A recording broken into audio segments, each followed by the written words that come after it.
Hi again. Here's my analysis versus Giovanna. You saw that it was a long game. There was a very interesting back game for the last game.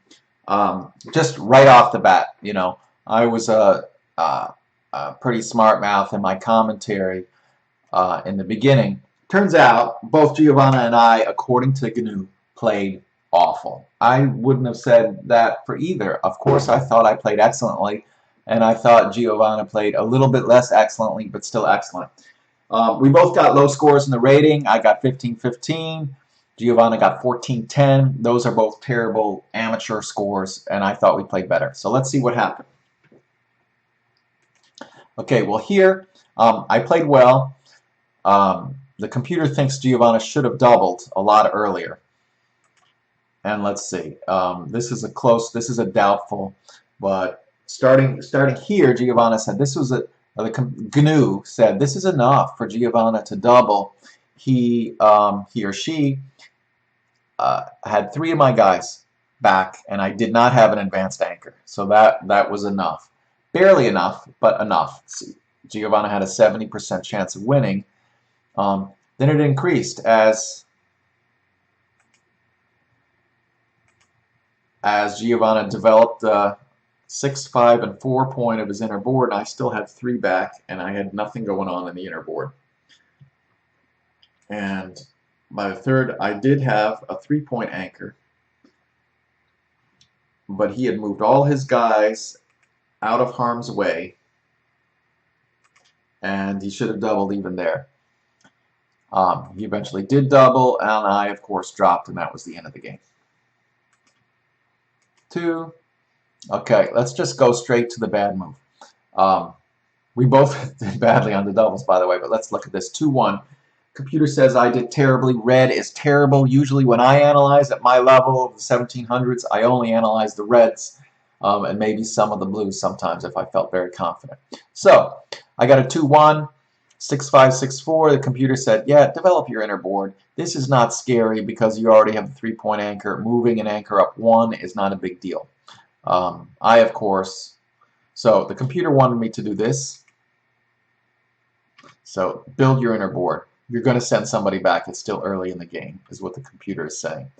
I instead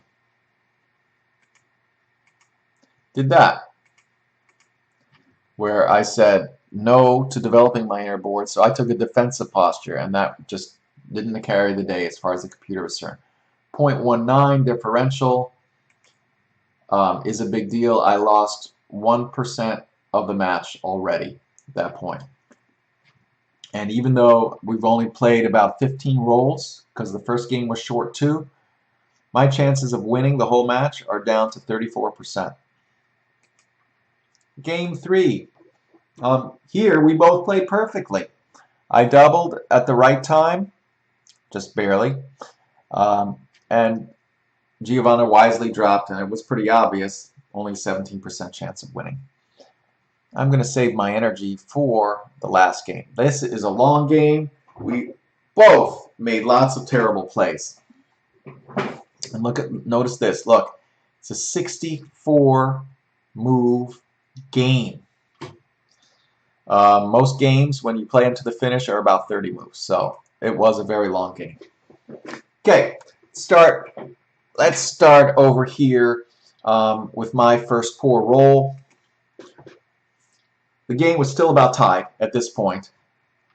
I moved in. I wanted to tease these guys out, so I moved into here. I wasn't scared. I wanted him to break his inner board points to knock me back. I thought that was a fair trade. I think I said so. Computer said, nope, do that. Play it safe. And that was worth 1%. So I'm losing at this point because he has some anchors. I don't. It's basically one. Giovanna made a poor move here, which is 3-1. He knocked me back over here, which is wise.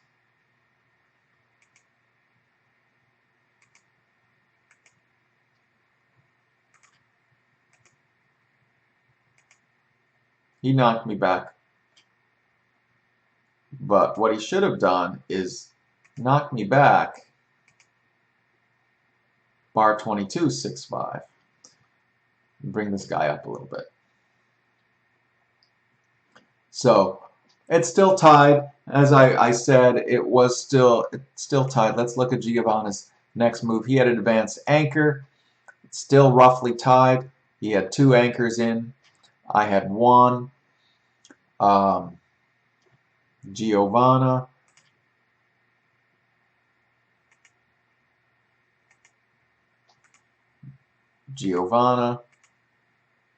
Did that. 8-2-6-3. So he's trying to build his inner board. Computer said no. He should run. Because the 1 point, yeah, at least you got a point, but 1 point's easy to get pinned. So this really has no value. You want to get these guys out of here, either an advanced anchor or have them run to the finish line. So that's why that move was poor.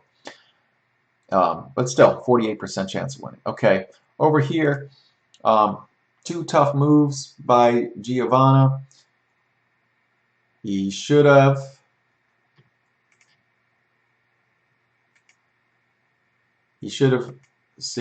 tried to get out of there. He was seeking a back game right from the beginning. Those are exciting, but those aren't always the best moves. The computer said, nope, you should do this. You should get out of there, as opposed to that. Okay. I should have doubled at this point. It wasn't even that close of a call. And this was before the double ones. I should have doubled. Because I guess the computer didn't think this was a viable back game. And I didn't either. But I waited a little bit because I wasn't sure having a guy. I'm always scared to double when I have a guy on the bar. So I didn't. Then when I sent him back and he got stuck on the bar, then I had the confidence to double.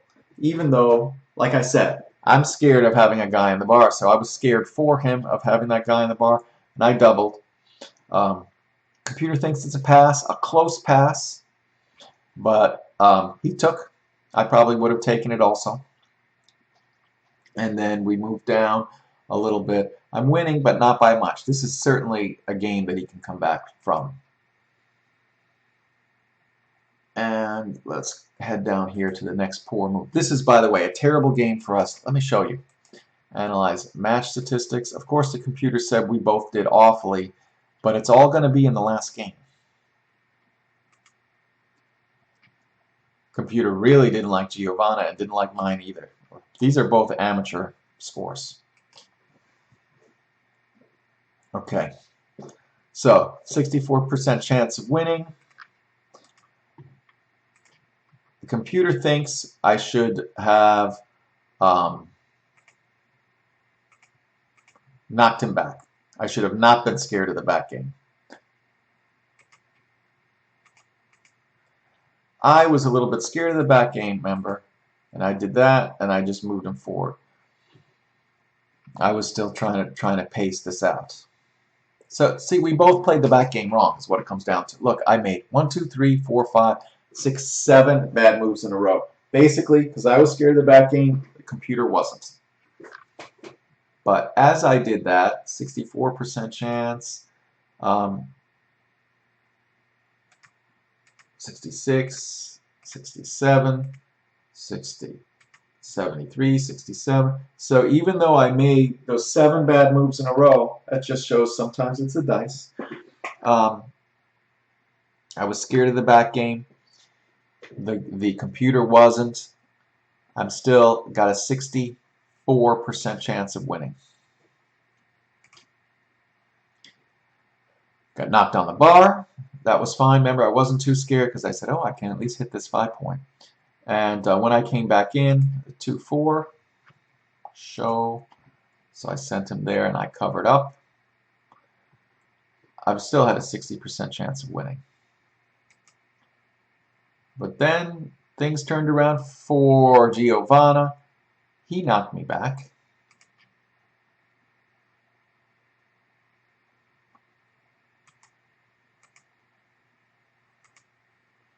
And now I have two guys back, and it's roughly even.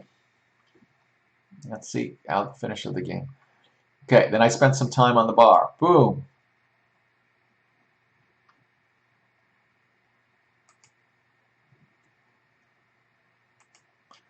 And he started winning as I spent time on the bar. Boom, boom. 72% chance of winning. He has two guys on the bar.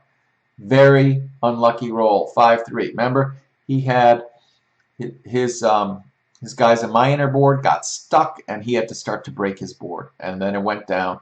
He still has a 60% chance of winning because I have two guys on the bar. But let's see how I come back. I knocked him. Now I have a 60% chance of winning. I got what I consider to be a very lucky roll, double fives, and my chance of winning moved up to 77% chance. We played well here because this is basically a race. Anybody could have done this part. 71% chance of winning. We're just racing around the board. 56, because he knocked me back. I didn't do it for him. When he knocked me back, though,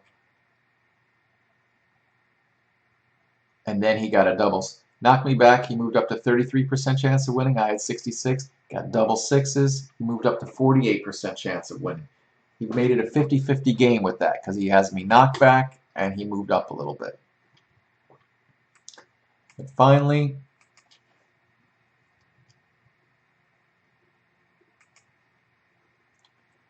some poor rolls. It's about even here, and I actually fell back a little bit because he had strong rolls, 6-6, 5-6, and I have 4-5, 3-2. I had to open things up. He redoubled. But remember I said that was a dumb redouble, and I said that was a dumb redouble because he's risking the whole match. If it just stayed at 2 and he won, he'd still probably win the match. And if he stayed at 2 and lost, we'd be about tied, and he still has a chance. So probably if he wins, plus a chance if he loses, is better than definitely winning the match if he wins and definitely losing the match if he loses. So it was bad. He changed his. See, if he didn't double, he'd still have a 68% chance of winning the match. But since he did double, and I had a chance of taking it away, 60. You got to consider where you are in the match. Okay, so then we play on. I'm losing. But see, with one that 15-9, let's show it. When I knocked him back, my chances of winning moved up to 44% chance. Basically, he had to hit to get back into the lead.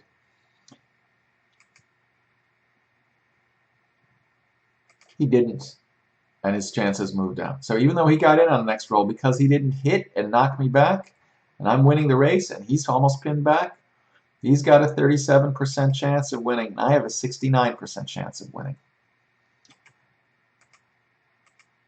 Ooh, and here, it turned around again. Remember, I said, here we go. He got a bar 18. He knocked me back. I said he's winning there, and he certainly was. There would have been a double, another double in here. This could have been a very high point game if it wasn't for the fact that it was only a 5-point match. So now 59% chance of winning there, and it went down to 32. I'm losing. But then I got to knock him back. Remember I said, I need that one, I need that one. I got it. I knocked him back. I'm winning the race, 71% chance. He made it in on the first round. But I'm still winning the race, 68% chance of winning. And here I kind of locked it. Double fives. 81, 65, 65, 68, 69. And here, when I got the double threes, it's 100. So there's the analysis. Lots of twists and turns. We didn't play well. The back game wasn't played well. There was luck involved. And in the end, fortunately, I prevailed.